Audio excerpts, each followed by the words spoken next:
claws of mystery, eyes that pierce the veil between worlds, cats have stalked the boundaries of the supernatural for millennia. From revered deities to feared witches' familiars, these furballs of fascination have left their paw prints all over human superstition. Across cultures and centuries, cats have shaped our beliefs about luck, death, and the afterlife. They've inspired tales of soul-stealing spectres and guardian spirits, leaving us both wary and in awe of their presence. From ancient temples to modern cinema, these enigmatic creatures continue to captivate our imagination, blurring the line between the mundane and the magical. Get ready to see these purring enigmas in a whole new light, or should we say, a whole new shadow. In ancient Egypt, cats were far from unlucky. The goddess Bastet, often depicted as a cat or a woman with a cat's head, was associated with protection, fertility, and motherhood. Egyptians believed cats possessed divine energy, and harming one was a grave offense. Too right. Some even thought cats could absorb negative energy from humans, acting as furry guardians against evil spirits. When a household cat died, the entire family would go into mourning, shaving their eyebrows as a sign of grief. Cats were often mummified, and some were even buried with mice so they would have food in the afterlife. However, as we travel to medieval Europe, the cat's reputation takes a sinister turn. Black cats, in particular, became synonymous with bad luck and witchcraft. The notion of witches' familiars, supernatural entities often taking the form of animals, became widespread. Cats, with their nocturnal nature and glowing eyes, were perfect candidates for these mystical companions. During the infamous witch trials, owning a cat could be enough to arouse suspicion. Some believed that witches could transform into cats to spy on their neighbours or wreak havoc. This association was so strong that in some areas cats were burned alongside accused witches, tragically diminishing cat populations and inadvertently contributing to the spread of the plague-carrying rats. This dark irony often reinforced the supernatural aura around cats, as their absence seemed to bring misfortune. Yet not all European folklore paints cats in a negative light. Sailors often welcomed cats aboard their ships, believing they brought good luck at sea. Some even thought cats could control the weather, leading to the amusing practice of catnapping, stealing cats to ensure fair winds for a voyage. In Japan, the maneki neko, or beckoning cat, is a popular talisman believed to bring good fortune to businesses. These cat figurines, with one paw raised as if waving, are said to invite prosperity and ward off evil spirits. They come in various colours, each believed to bring different kinds of luck. While the common white cat is for general good fortune, black ones ward off evil, gold attracts wealth, and red ones are for love and relationships. Japanese folklore also features more sinister feline creatures. The nekomata is a mythical cat believed to have supernatural powers similar to the kitsune, the fox spirit. It's known as a trickster, and in some stories possesses succubus-like traits. Another creature, the kasha, is a cat-like demon that steals corpses from funerals and cemeteries. It is often depicted with fiery abilities, adding a terrifying dimension to feline mythology. Norse mythology tells of Freya, goddess of love and fertility, whose chariot was pulled by two giant cats. In her honour, farmers would leave milk out for cats to ensure a good harvest, a practice that may have contributed to the modern image of cats drinking milk. This belief persisted in some Scandinavian countries well into the 19th century, with farmers leaving milk out for cats to ensure a bountiful crop. In Norway, the fearsome Yule cat prowls the countryside during Christmas time. This giant feline is said to attack people who don't receive new clothes for Christmas, encouraging people to finish their weaving and knitting before the holiday. This unique blend of folklore and social customs showcases how deeply cats are woven into cultural narratives. Celtic mythology gives us the cat-she, a fairy creature resembling a large black cat with a white spot on its chest. This spectral feline was believed to steal souls before they could be claimed by the gods.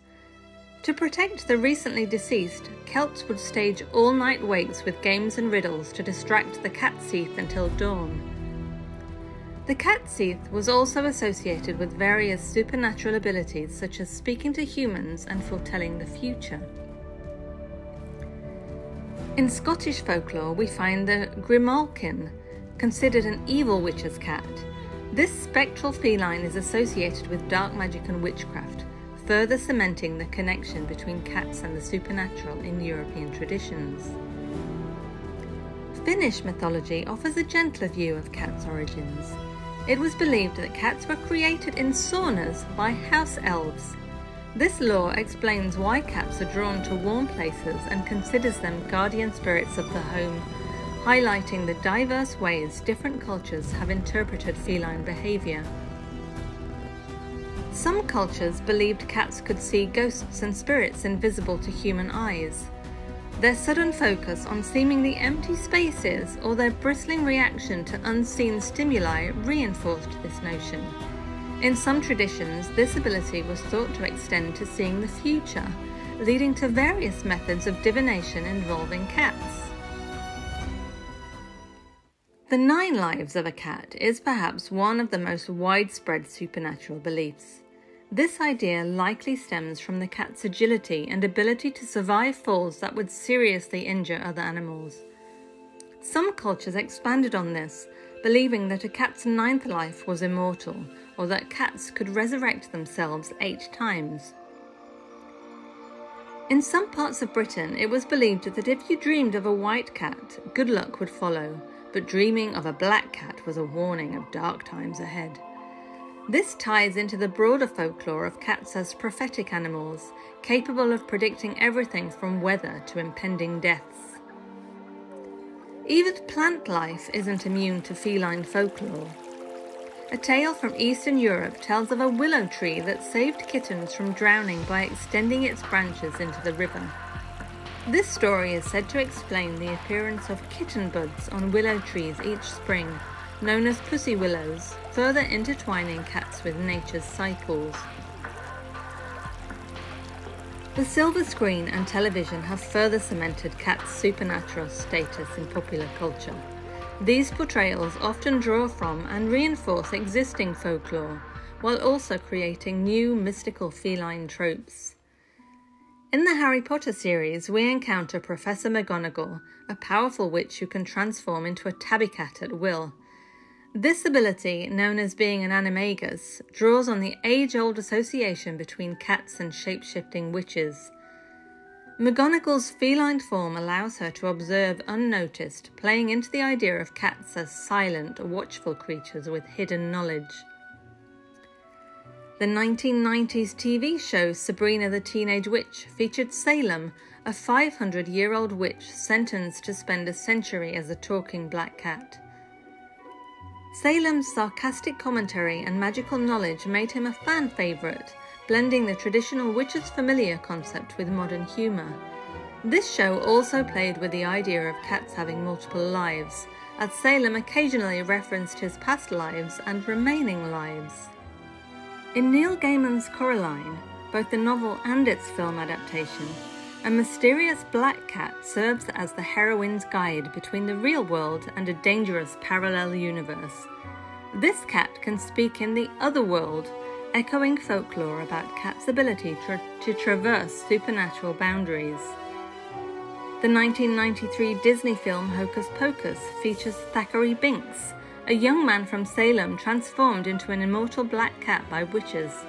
The curse forces him to live for centuries, unable to die, playing into both the immortal cat and witch's curse tropes.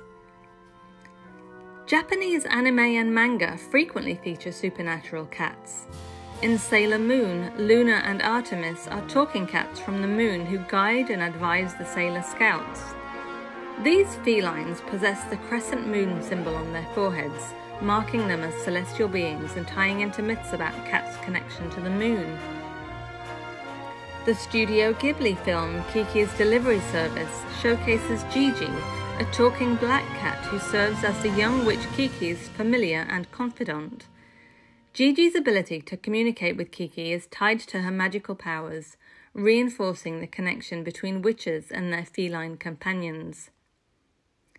In the horror genre, Stephen King's Pet Sematary features Church, a cat brought back from the dead in an ancient Mi'kmaq burial ground. This resurrected feline returns changed and malevolent, playing into fears about cats' association with death and the afterlife. The 1958 film Bell, Book and Candle portrays Purr-fectly, a Siamese cat familiar to the witch Gillian.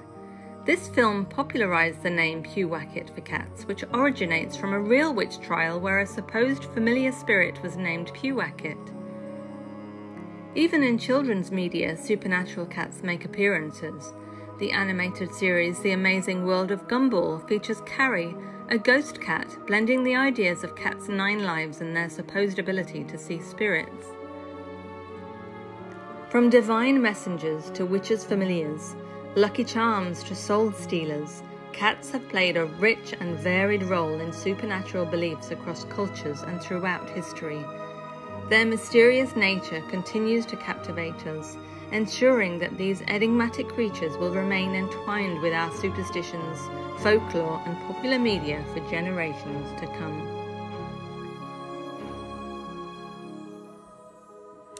We have 3 cats at the moment, 3 sisters that we found 6 years ago on the side of a road. 3 tiny, teeny little beautiful kittens, and they were only about 10 days old. And we brought them home and we fed them and we looked after them, fully intending to find homes for them all. But alas, we fell in love and we just couldn't part with them. So they've been living with us ever since, completely ruling the roost. The 3 of them, they're beautiful. There are 2 ginger cats and 1 tabby. Is it tabby? Maybe not tabby. Tortoiseshell, I think, perhaps. And it's Shannon, Myrtle and Sadie, and we just absolutely love them.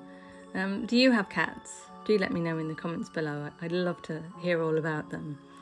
Thanks so much for watching. I hope you've enjoyed this as much as I have, and I'll see you in the next one. Ciao!